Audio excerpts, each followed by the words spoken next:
There's been a lot of great artists over the years, with big names such as Michelangelo, Donatello, Leonardo, and of course Raphael.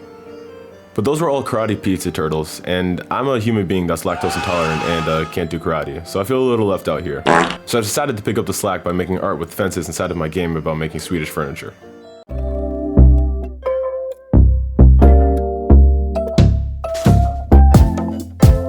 In order to create a new type of art, I needed some way to suffer, and sleeping far below what WebMD recommends wasn't quite enough for me. So I decided to break my previous project so unbelievably bad that it required me to restart it for a fourth time in this currently 3-video long devlog series. And real talk folks, I goofed this up pretty bad. Unreal is great and all, but like everything on this blue marble, it's got some issues. And in my case, it was trying to be a good programmer and use something called inheritance. That basically means creating one type of class that I can use a bunch of times as needed to cut my game making time in half. So for example, this factory here is a child of the overall building class, and it inherits junk like health and object types, so I don't have to write the same code over and over and over again every time I make one.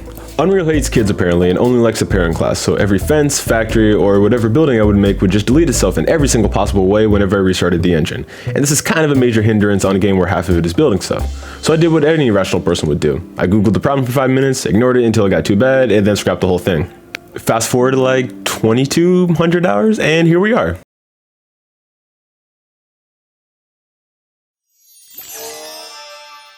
You would have never known I broke down 3 times to make this game. Again.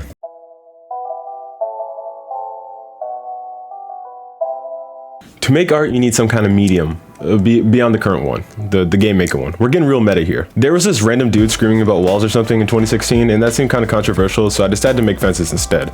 I never had a fence before, so I had to do some research. These all looked pretty whack, so I decided to model one in Blender. And I was so immersed in the process that I forgot to record me making the fence, so I made this 90% accurate recreation of the events.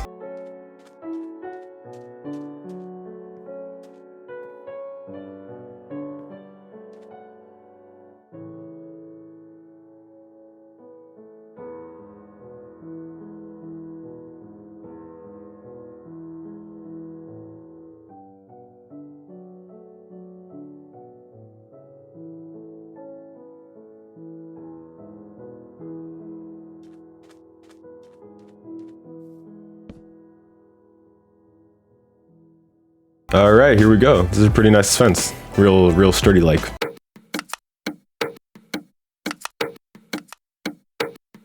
Some people consider the UI the arms of something, so this title makes sense. Don't think about it. I needed something to make placing the fences possible in game, so I spent a little bit of time on stream, twitch.tv/AdenoEntertainment, creating this bad boy in Figma.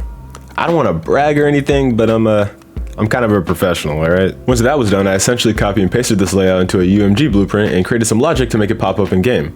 Cool, now all that's left is the easy task of actually creating the system for placing this junk, and it can't be that hard, right?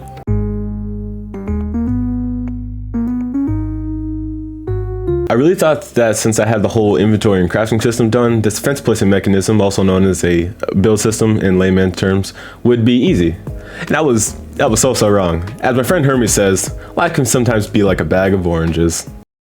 First off, I had to slap together some real rough code to have building switching go from this ghost to this building worm like in The Sims. This also included some spaghetti code to make it take the correct resources from your inventory.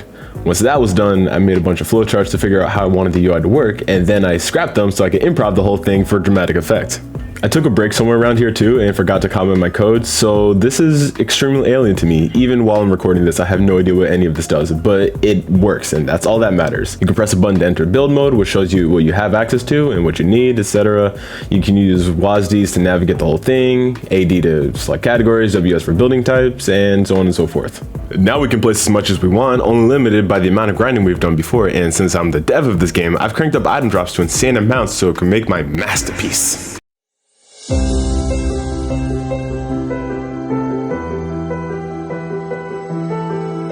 This art was so unbelievably divine, I went blind for like 0.0025 seconds when I finished it. My doctor called it blinking, but they obviously don't know art when they see it. Factories work in the system too, but they're not as cool as the art I made. It's vegan too, because they're fences.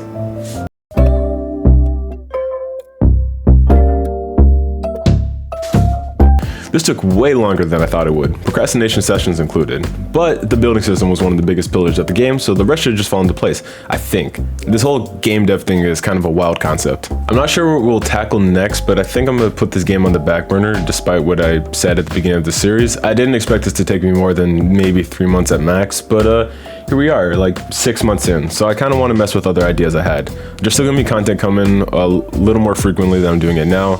I'm not gonna make any promises for upload dates because, you know, don't want to spoil the surprise when I do actually upload. But thanks for sticking with me for the amount of inconsistencies I have when doing this. I really appreciate the feedback you guys give me, and it's really cool to see other people get interested in game dev and stuff like that. It really warms my heart. But you know how it is. Check me out on Twitch, join the Discord, interact with the video, share with whoever you know, even that guy under the bed. Say hi for me, and that's all I got for today. I'll check you guys in the next one. Peace.